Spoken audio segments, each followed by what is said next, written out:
Hello and welcome to Long COVID Physio podcast. My name is Darren Brown. I'm a physiotherapist and I have experience of living with long COVID. And today we have a very special guest. We have Jessica. Jessica, can I ask you to introduce yourself, please? Sure. I'm a physiotherapist living in Calgary, Alberta, Canada, and I'm a respiratory musculoskeletal physio, I guess you could say.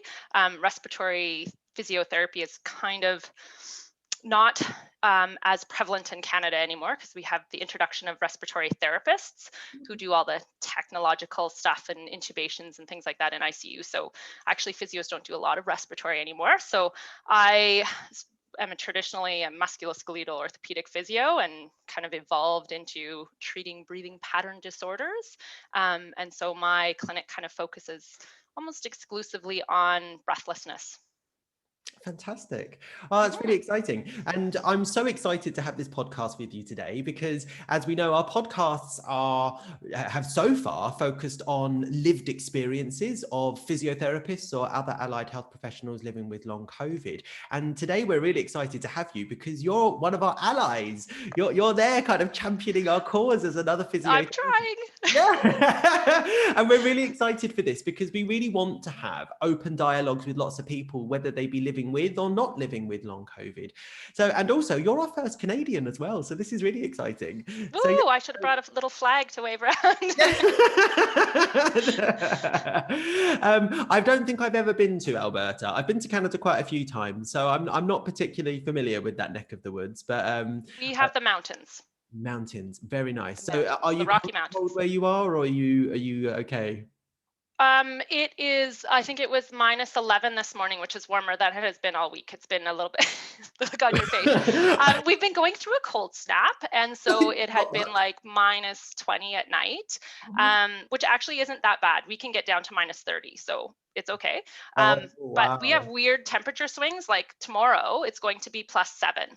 And Okay. then on Friday, it's going to be a high of -17. So we go absolutely all over the place, which isn't great for our long COVID folks with these No, temperature swings. absolutely, yeah. Well, I must admit, I feel like a complete fraud now because today I was moaning because today in London it was 5 degrees and I felt freezing. But it's a damp cold there. It's a damp cold. We have a very dry cold. So it does feel a little bit different. Like it isn't, oftentimes when it's -30, the sun is shining and it's brilliant out. And it's actually not that bad. I can understand like a cold, damp, cloudy 5 degrees can feel much colder than sometimes the -30 when it's sunny out. I know it seems weird, but yeah. Yeah. So I was wondering if you'd do me the honor of sharing your interest and your experience in the area of long COVID. Sure. Yeah, it's been a bit of a journey because as you know, as I said, we were treating breathlessness in a variety of respiratory diseases, or even for those without respiratory disease but had this unexplained breathlessness. And then this respiratory virus came out and pandemic came out, and kind of everything shut down. And we thought, wow, we kind of this, you know, I'm well placed to deal with the fallout from a respiratory and virus. And I was actually thinking kind of, okay, how do I transition to post-hospital, post-ICU care? Because at the time we were really thinking ARDS type stuff. And so kind of transitioning and trying to speak with some of the referral sources and things like that. But actually our first wave wasn't very bad. We actually didn't have a lot of hospitalizations, a lot of ICU. But then I started getting referrals coming in from our respirologists, and they would be, unexplained breathlessness. Well, then I'd ask them and they say, well, I was sick with something in February or March. And so you start asking and you go, well, what's going on here? And because I was following this respiratory virus, actually through Twitter mostly, all of a sudden I started hearing about long COVID because you guys were way ahead of us. You guys are several months ahead of us. And so I was like, what's going on here, right? And it really, then I just started to dive in, and Twitter being the echo chamber, now I open it up and everything is long COVID, long COVID, long COVID. So I found myself embedded in it, and found myself actually being introduced to post-exertional malaise and post-viral fatigue, which in a another kind of twist is actually back in April, I had a patient that was referred to me that had ME, and I didn't actually know what ME was. And she was actually a physio. And so she was referred to me for breathlessness, not for ME, right? And so I got to talking with her, and I was like, what is this? I didn't know, because I'm not really seeing chronic pain, chronic fatigue. I'm generally pretty respiratory based. Mm. And so I was like, oh, that's interesting. And then a couple weeks later, I had another patient come in to see me for breathlessness, but I was like, you have ME. And then I had another patient, and I was like, I think you have ME too. And then all of a sudden the long COVID came, and all of this kind of came together, and I was like, oh my goodness, what is this? And how have I missed this for so long? So I'm kind of new to that whole, I guess, this whole area, but I've kind of really kind of jumped in head first, really. Oh, well, thank you for jumping in head first, because I'm sure your patients are incredibly grateful for the support that you've given. And I must admit, as a physio myself, so my background is mostly in HIV and oncology, and I'm mostly inpatient, but also do outpatient work as well. The topic of post-viral fatigue, and particularly post-exertion malaise in the context of ME, CFS, hadn't really crossed my doors either. And I'm very happy to admit that I had those blind spots. And I think a lot of healthcare professionals may do. And I'm not surprised why so many people living with ME/CFS find the whole healthcare infrastructure quite frustrating, because there are so many people that don't. But it's really interesting, isn't it, to hear how many health professionals are now having to become aware of this because of how prevalent coronaviruses, and consequently how frequent people may be experiencing the long-term consequences, also known as long COVID. So yeah, and I think what you said there about people just coming through your door, we're probably going to have so many different healthcare professionals now that are going to have people coming through their doors that just happen to have long COVID. Yeah, exactly. And a couple of patients that came to me came from, they had been seeing other physios, and um, the other physio had been putting them on the treadmill and prescribing exercise and things like that. And the one found me through my website, and she's like, well, I'm on workers' compensation. So I don't know if you guys have workers' compensation or anything like that. But anyway, they were flight attendants, got sick at work.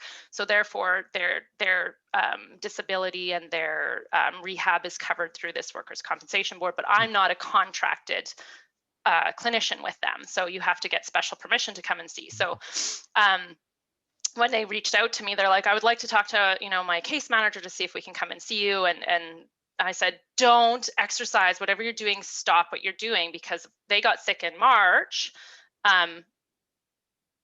Didn't get a positive test. I could tell you that story in a second, because it's this one's a frustrating one. But anyway, they got sick in March, and it was September they had another relapse because they had been trying to exercise and push through. And so I said, stop everything, right? And this is why. And I think I even sent them some of the resources from physios for ME about, stop, rest, pace, and things like that. And and so then I started a conversation with Workers' Compensation Board about, hey, we can't be exercising a certain, this subset of patients. Like, this is something that's really important. And so then that's when I kind of started getting on with contacting people about, we need to get this information out. So I actually have a couple of webinars coming up in February talking about, this is what we're going to be seeing in these patients, because they are going to end up coming to your clinic. And we as physios, we need to be aware of, who can exercise and who should not be exercising. It's a completely different way of thinking, right? It's not, this isn't deconditioning. This isn't just, you just need to push through it, right? And so, I'm kind of on a little bit of a mission that way.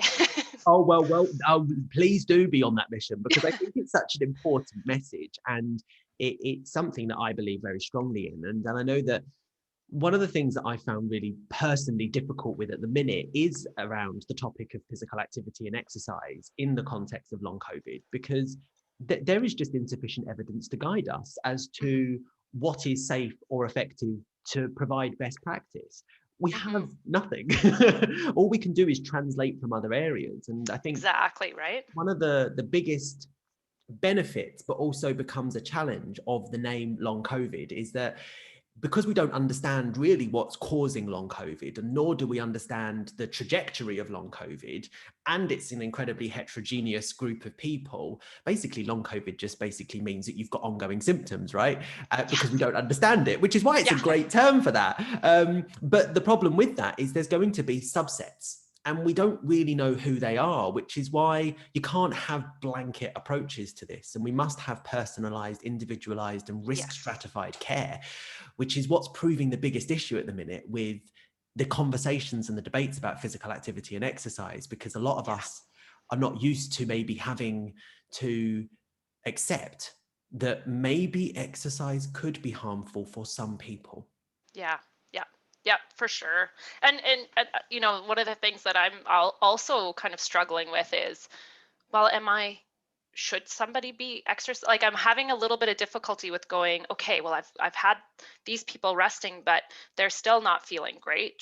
Should maybe we try a little bit of exercise? See if that, maybe I'm wrong. Maybe we're wrong. Maybe this group actually needs, or this person needs to move a little bit more. So it is definitely super tricky navigating that, right? And again, looking at that person in front of you, right? So sometimes I'm like, well, let's just try a couple of these movements in supine, and I want you to record it. I'm creating a journal. It's so far it was just a Word document, but I'm actually going to get some printed up that says, here's my activities for the day, here's my heart rate, here's here's my symptoms for the day, and then a thing that says exercises, meaning, you know, if I give them some breathing specific exercises, or if I give them just some mobility exercises lying down, and then what was your response to that, so that we can start to chart and see it. Because I think if we're not writing that down, also people don't have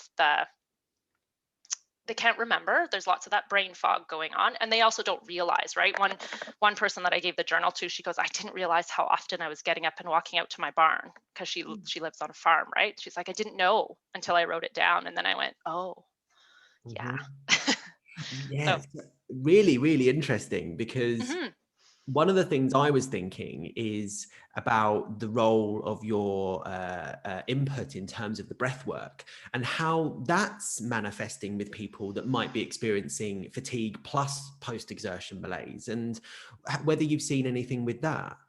Yeah, so I'm actually starting to, I guess, collect data. I've got a spreadsheet out now, and so it's just like, okay, this person is this old, and or like their age and sex, and then I'm writing out any of the metrics that I'm gathering, anything at all, just so we can start to see, is there some sort of pattern.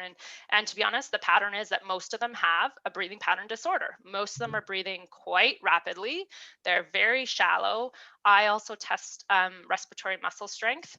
There's a large portion of them that have respiratory muscle weakness, which is kind of, you're wondering why, because again, it's not like they were ventilated, it's not like they were hospitalized or anything like that, but we're seeing that. And then a few are in that tachycardic dysautonomia group as well, but by far, there's only been a couple that have had like what you would consider kind of normal breathing patterns, or efficient breathing patterns for their resting state. So. And for anyone that might be listening that maybe doesn't understand breathing pattern disorders, would you Mhm. explain a little bit more about that? Sure. It refers to breathing in a way that doesn't match your body's state. So, and then it can create symptoms. So it can happen in the presence of lung disease, but it can also happen without that. So, for instance, you might breathe too fast, or you might breathe a little bit too shallow. Something that creates a mismatch between what your body actually needs from your breathing and what you're actually doing. So I often say most of my people are that over breathing state. I say, you're breathing like you're running, but you're just sitting there. Like, that's a mismatch, right? We're moving too much air, and it can create a lot of difficulties. I think that some of the time that upper chest breathing pattern can contribute to some of that chest pain, because we're heaving on an area that doesn't move as much and as freely, right? So normally we're meant to breathe down here diaphragmatically. It's like super efficient. We don't have to work hard at it. Actually, breathing up here requires a little bit more work.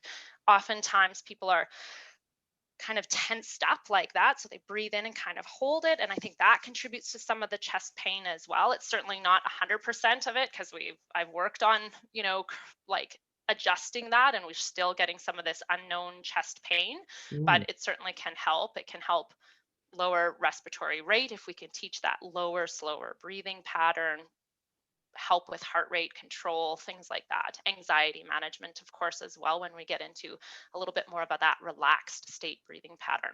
Mm. That's so fascinating, because so many people that I know that are living with long COVID at the minute may not report a breathing pattern disorder, but do report costochondritis. Hmm. And you describe that kind of like chest wall pain. Um, Yeah.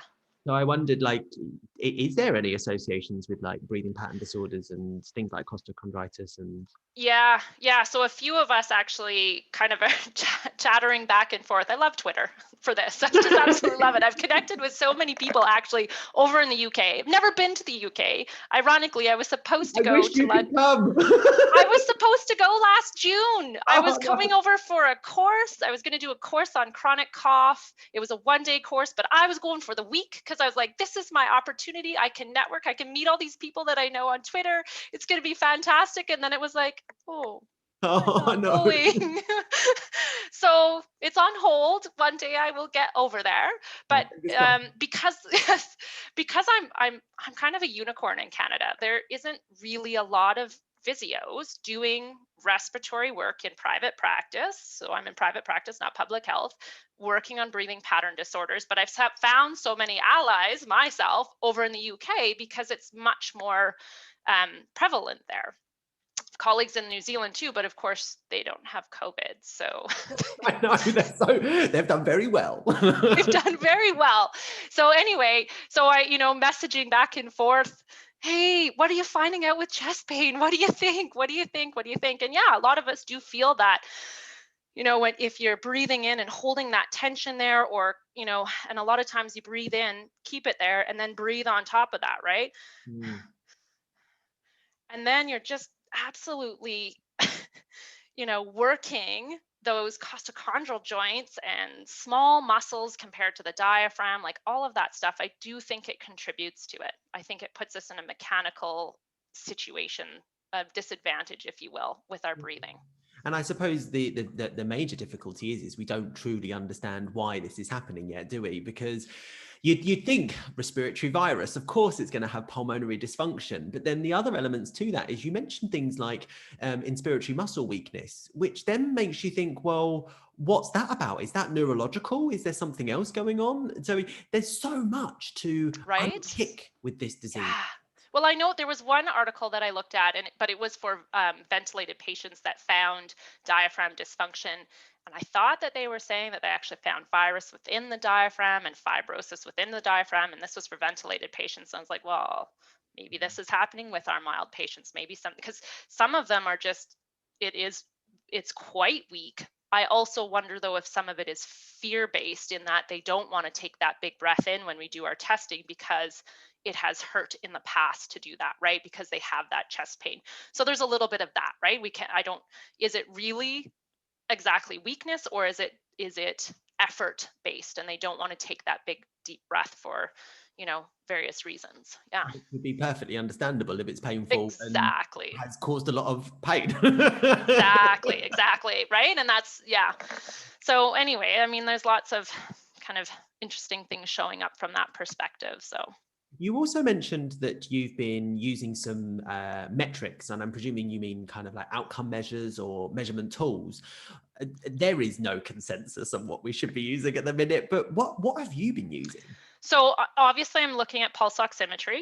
Yep. I'm looking at heart rate, and I'm looking at blood pressure. And I really strongly believe that if we have patients showing up to community clinics, maybe they're going to our traditional orthopedic practices, I really think people need to be measuring that, right? So I think that's super important. And I know that, again, some of the patients that have come to see me from other clinics, they're not even getting pulse oximetry measured. And I'm like, well, I feel like when you've had a respiratory illness that is ongoing, we should probably check that. Now, all of these patients have pretty well normal pulse ox. Some of them dip a little bit lower, but not alarmingly low.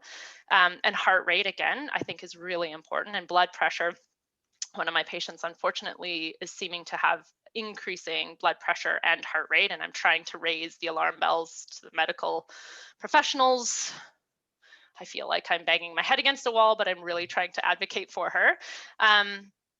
But so I really think that that's important. And then, just because of my respiratory background, again, I'm testing the inspiratory muscle strength. Do I think that needs to be present in every physio clinic out there?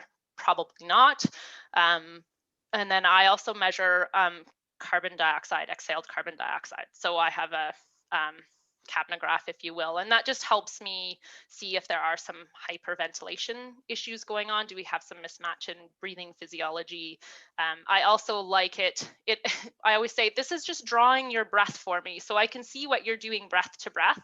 So I can see if how fast they're breathing. It's a little bit more accurate count than me just watching them breathe and counting. So I like that part of it. And then just marking down whether I'm thinking that they're having post-exertional malaise. We're using some outcome measures on how people feel about their breathing and the multi-dimensional fatigue index, and then we started to use the DePaul symptom questionnaire as well. Oh, fantastic! That's the short form one, though. Yeah, amazing.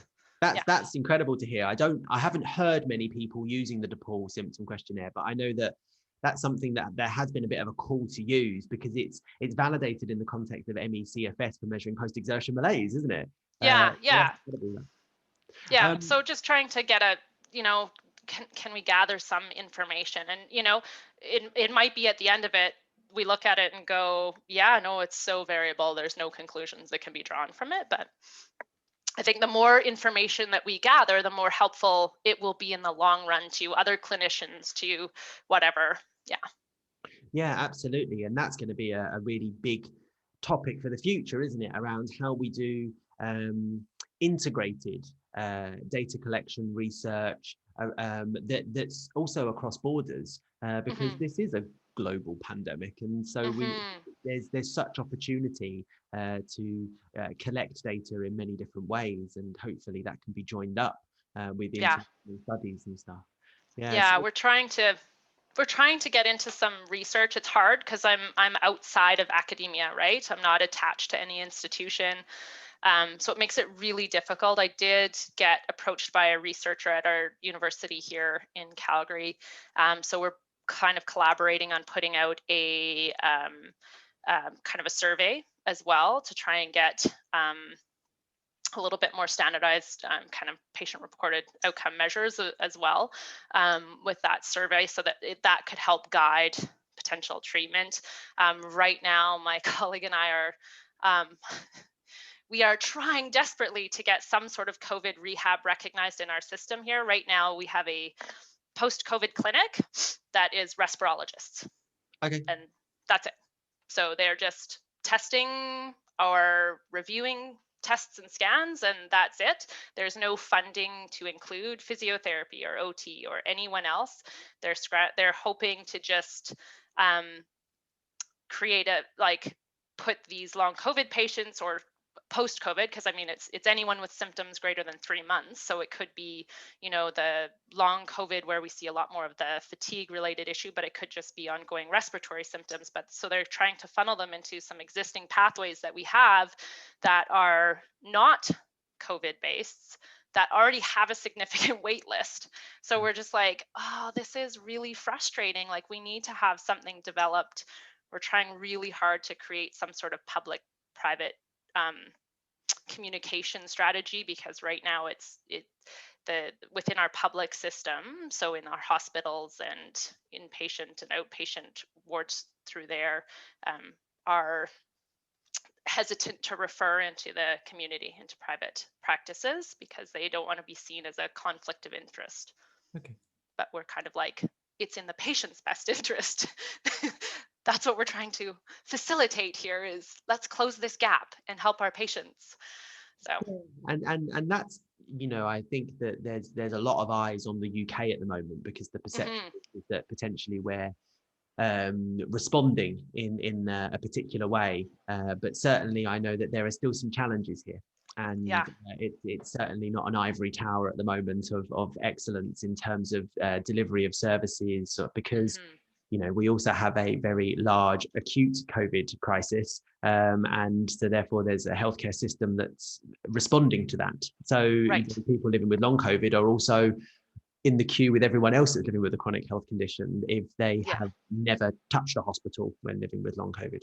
Yeah. So me included.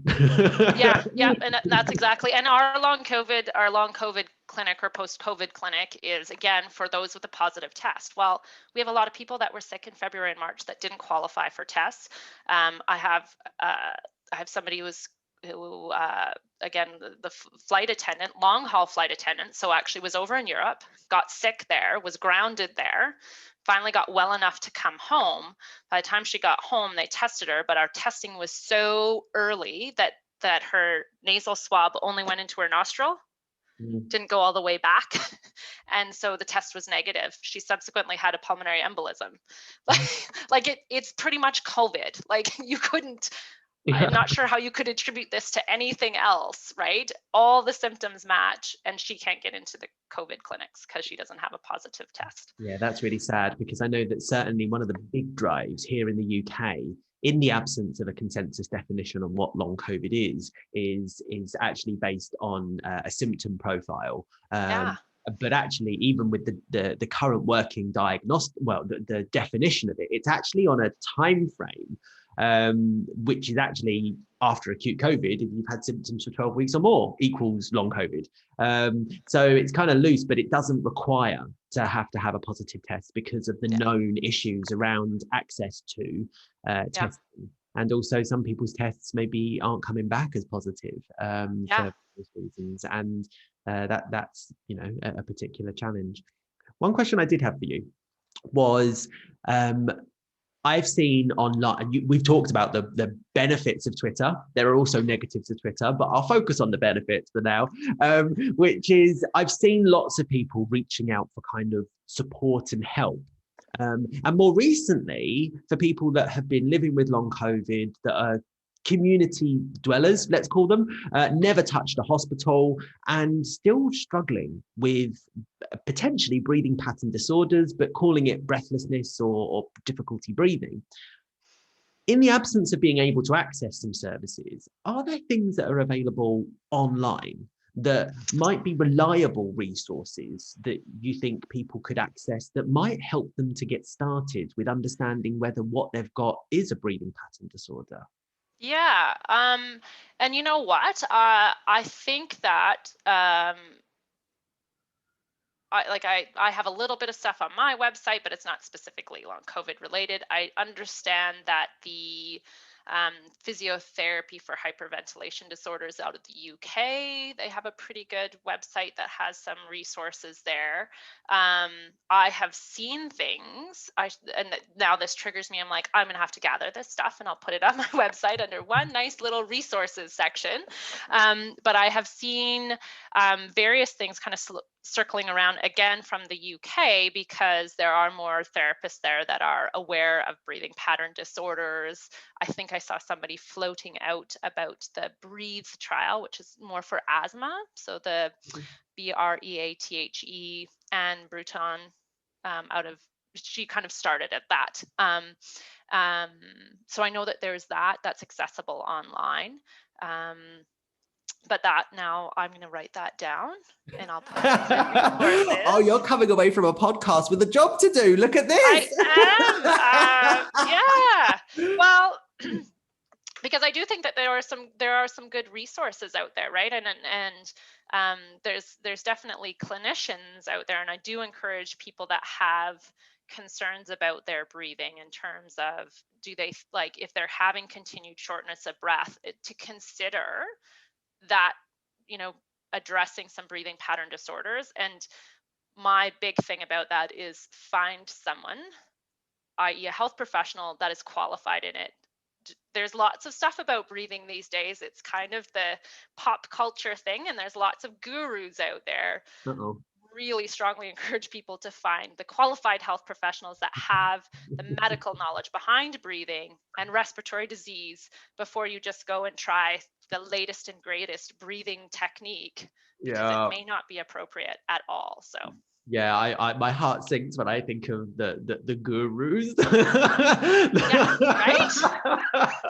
I mean, we have gurus in everything, right? I mean, I'm sure that if we looked hard enough in within physio, there's somebody who's claiming that this is what you have to do, the glute amnesia and all of those kinds of things where you go, oh dear, oh dear. But yeah, I think really try to find somebody that knows what they're talking about from a medical standpoint as well. I think it's pretty easy, especially when we're talking about breathing, to create a physiological change in our bodies with that. Like, breathing is not that simple. It's not just in and out. It's not, that's, there's so much more to it. It's so much more complex. Like my shirt, it's very complex. I love your Lungs on t-shirt. Look at I that. know, hey, it's my work shirt because I get to show everybody, like, very, it's like 3D diagram here. But it's really complex, and then you add in the complexities of long COVID in terms of dysautonomias or tachycardia and stuff like that. Boy, you really don't want to be doing weird and wonderful things with your breathing that could have an effect on that heart rate and that autonomic nervous system in a negative way, right? So and I'm sure that long COVID you're finding that's the same, that in the support groups, well, I found that if I did this, everything went away, right? There is a lot of that, and it, people mean it in the best of intentions, but we always have to be careful, especially in something that we don't know much about. We have to really tread lightly on advice, health advice. Oh my unsolicited. goodness. You're singing from the same hymn sheet as me. I mean, like, so there's I'm going to go off topic slightly, if that's okay. Oh, for sure. So there's a TV show that's just aired in the UK called It's a Sin.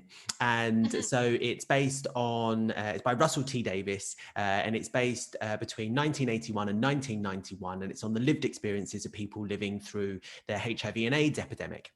When it first started, all the trials and tribulations. Like, personally, as a physiotherapist that specializes and works in HIV, and as a gay man myself, it feels personal. It's real. It feels, it's an incredibly traumatic, but also an incredibly accurate show.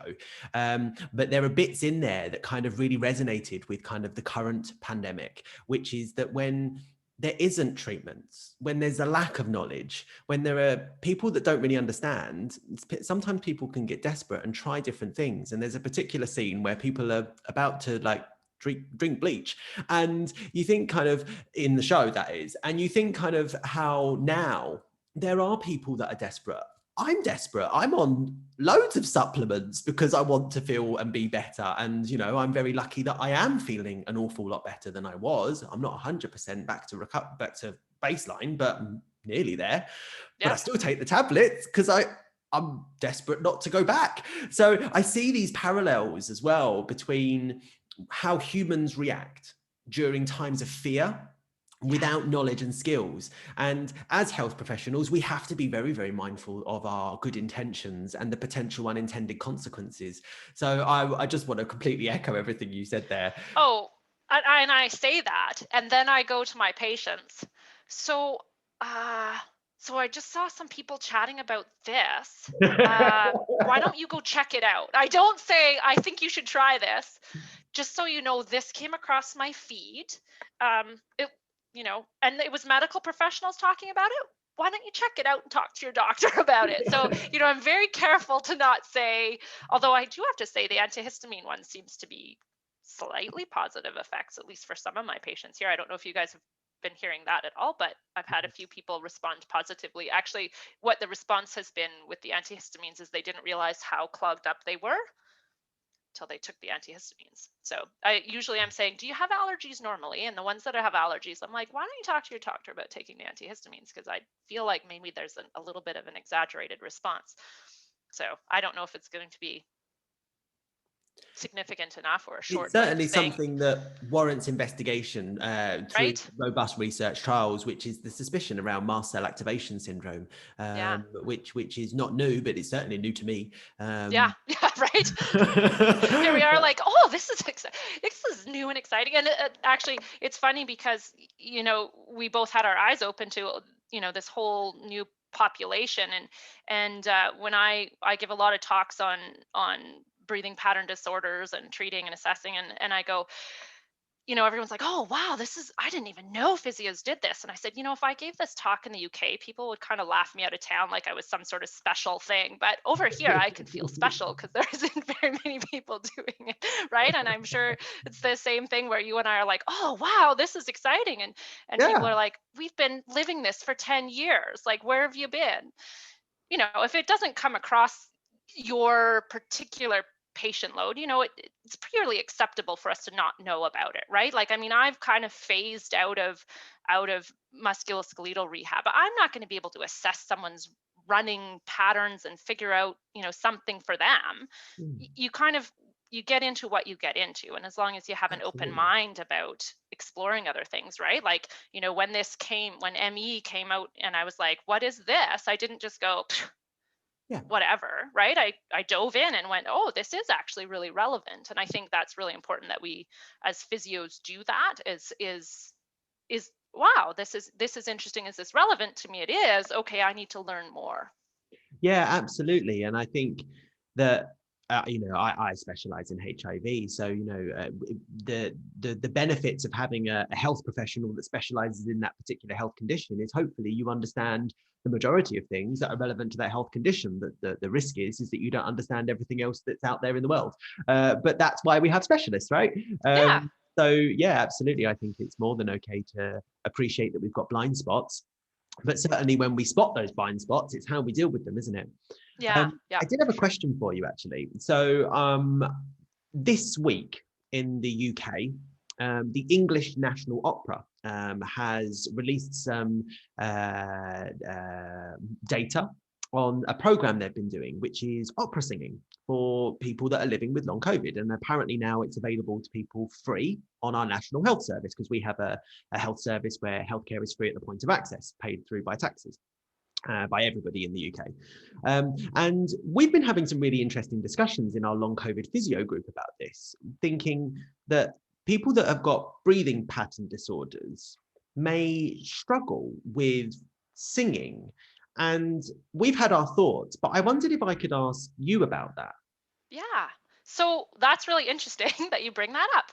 Um, my business clinic, or whatever you would like to call it, because this is actually my clinic now. Welcome, because I Hi, work from clinic. home. I closed my clinic. I didn't feel it was very safe to have people with respiratory disease coming into a public space and taking their mask off to show me their breathing. So we do a lot of virtual stuff, and I go to people's homes. I just feel that that's a safer option. But anyway, for I think we're coming up on 4 years, we've been running a program called Breathe, Sing, Move. And so I actually have a soprano, if you will, voice teacher. She has her doctorate in vocal pedagogy. I always say that wrong. Anyway, she teaches.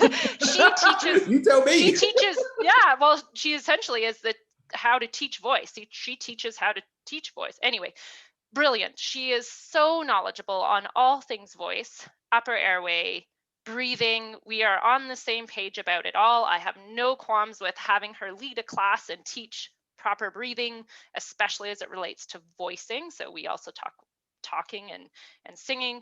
So we run this program every week. We have it through the support of our provincial branch of the Lung Association, Canadian Lung Association. So it's free for people to attend. And so we've transitioned it to online, and it's an hour. And so her and I were just chatting this past Tuesday after our class. She's like, I wonder if we should have one for long COVID. And I went, oh, I'm a little worried about the fatigue aspect of things. I'm worried that it's going to take out, like it's an hour of singing. It's very physical, and it can be cognitive, like all of that, right? But then, so shortly after this conversation, I was like, well, I'm not sure. I'm just not sure yet. But she was quite keen. So then a couple days later, sure enough, I see the UK. Like, I was like, oh, well, okay, let's revisit it. Let's think about how do we want to do this. And actually through a Facebook group that we have for this Radcliffe breathing method, which is what I do and teach and whatnot out of New Zealand. We have some UK practitioners. And so somebody said, well, this is actually how it goes. In order to get into this, they have to have clearance, XYZ whatever. And I was like, wow, we could then do that. You know, if I'm screening patients and assessing patients and determining their um, ableness, readiness, or whatever, like, is this appropriateness, I guess, for them to participate in this? And maybe we don't make it an hour, maybe we only make it 45 minutes, and you know, we go through, maybe we leave the move part out of it, because our breathe sing move is meant for a sneaky way of doing pulmonary rehab for people with lung disease that may Oh, not look like at to that move. sneakiness. Right? So sometimes we dance and sometimes we do other things, right? So we get everybody moving, but again, maybe that's not appropriate for some of these. But the breathing and the voicing, lots of people, I don't know in your group, lots of people that we've seen have voice issues, hoarse voice, Yes. sore throat, Yes. things like that, right? And so what will happen is, if you have that inflammation in the upper airway and you still continue to try to speak and you strain, so if you're short of breath and you can't coordinate your breathing and talking very well, and you strain a little bit more and maybe your voice, you're doing that, clamping down, then you get into that pattern. That's going to create lots of problems. And so Rachel, who does our program, is all about upper airway health and vocal hygiene. And so it's like, wow, maybe this, so we've been like, I was like, oh, maybe we should look at it. And so I quickly like put out a template of what do you think, and so we're going to try and maybe cobble something together and see if that would work, because we would have, I'm pretty sure we would have support from our lung association, because we are designated some funds to run our program, and we don't use up all of those funds every year. So I think we would be able to say, listen, can we divert some of those unused funds to a long COVID or post COVID, if you will, singing class? Yeah, it's really interesting because I know that in our long COVID physio group, for like a peer support group, that exact topic of kind of like the hoarse voice and the sore throat came up, but also people that have had support from physiotherapists that specialize in breathing pattern disorders. They've mentioned that there've been a lot more focus on nasal breathing rather than mouth breathing, and so not many of us, in fact only I think one of us in our group is actually in the English National Opera program, but no one else is, because none of us are able to get in because we don't access long COVID clinics. But I won't have a positive test as the cutoff. Yeah, don't. I can guarantee that. But we were wondering, kind of like, we don't know what the program necessarily is like, and we were just opening up discussions about, you know, singing to us seemed a bit more mouth breathing versus nose breathing, whether that was a thing, whether it's important or not. So yeah, it'd be really interesting to hear your thoughts. Yeah, so there is absolutely no way for us to sing and speak without opening our mouths. It's not going to happen, right? But it's functional. We have to learn to breathe and speak and do that through our mouth. So there's lots of tips that you can do in terms of coordinating breathing and speaking. And even if you're not a singer or your goal isn't to sing, these programs help you speak better because you are doing that coordination. And so between Rachel and I in our program, we started off with, here's our normal, I get everybody doing normal breathing first, in and out through your nose. Then we go through our whole class, and at the end of it, what do? We come back to nose breathing, restful breathing at the end, because singing requires larger volumes of air. You're being much more dynamic with your breathing, but at the end of it, let's close our mouth again and breathe through our nose. We can learn how to breathe better. So here's interesting. The Crown. Do you guys watch Bridgerton too? Do you guys have Bridgerton on Netflix? Yeah. And The Crown, right? Yeah. All the women breathe like this when they're doing They something. gasp, they clutch their pearls. And it drives me crazy, right? I'm watching it, I'm like, oh, okay, it's the corsets, and I know they're trying to create drama, but come off it, right? These chests pounding, right? And so learning how to speak and sing that you breathe out and then you breathe in again into your belly, there's none of this happening, right? So we really focus on that in our program. And I'm going to assume, just knowing through Twitter who's out there leading some of the Singing for Lung Health programs and things like that, they know what they're talking about in terms of breathing patterns. So it's actually really good to learn Mm. how to breathe through your mouth and talk or sing and coordinate and regulate that. And then the flip side is learning the vocal health. So as we speak,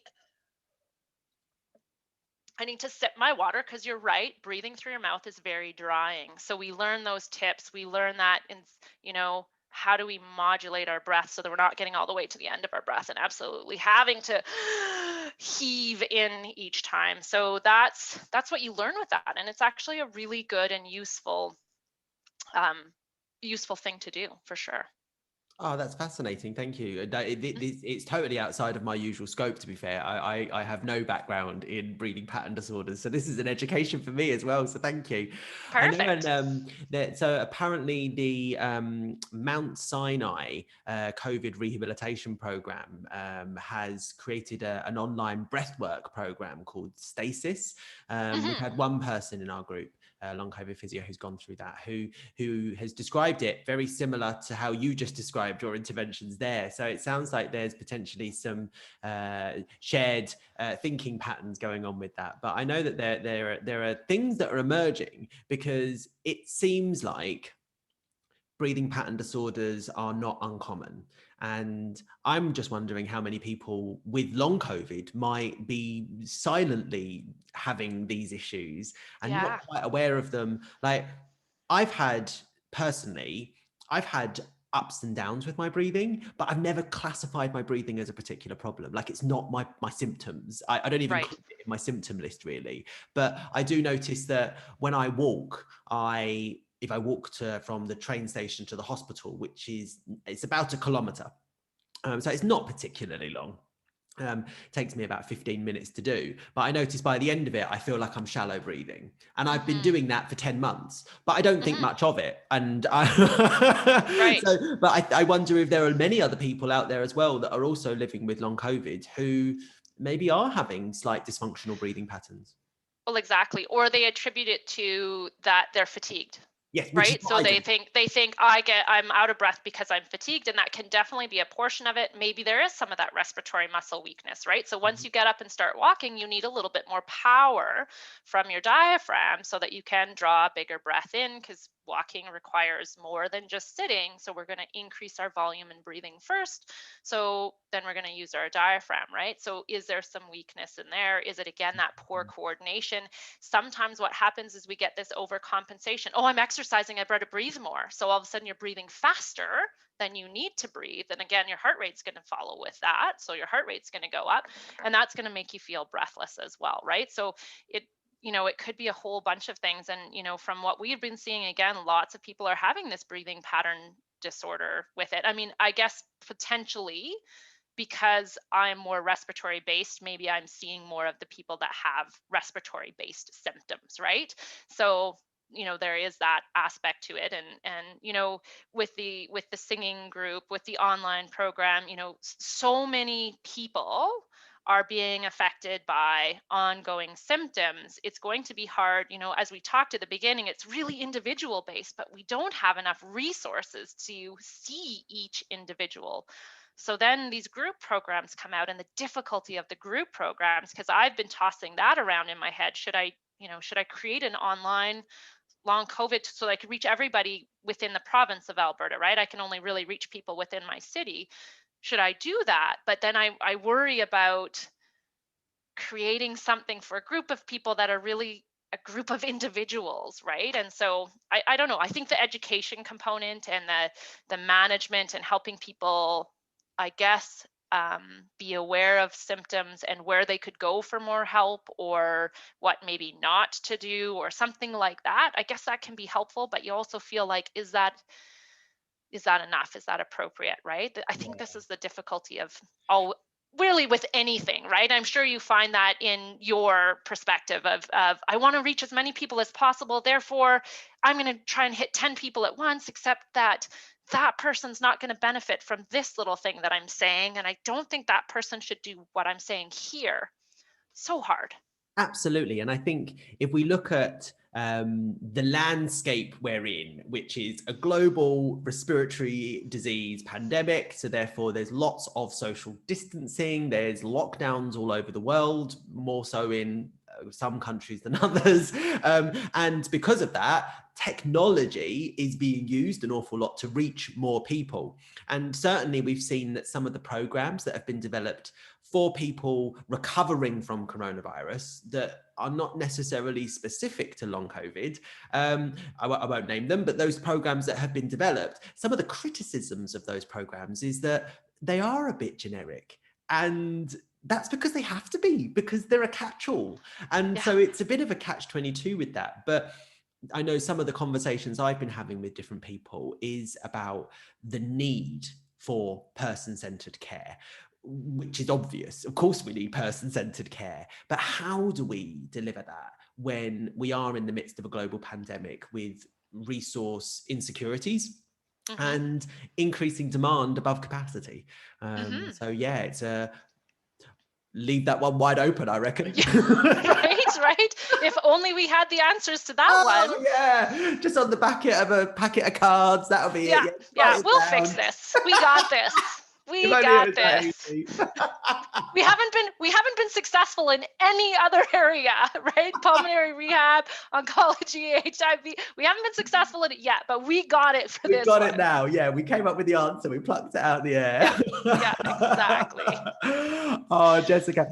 So I have really enjoyed this, and I think we've covered so many different things. And I want to just ask you one last question, if that's okay. Okay. If there was one thing that you could share right now with anybody that may be listening, what would it be? Well, I think it would be that we need to, as physios out there, I'm going to maybe address it to the physios out there that might be treating patients with long COVID or starting to see them, is I think that we need to be educated. We need to be on Twitter and seeing and seeing what's being said within this patient population. We need to listen to the patients because they are ultimately going to guide the treatment, I think. So I think it's really important that that's where we look first, keep our eye on the evidence as it's emerging.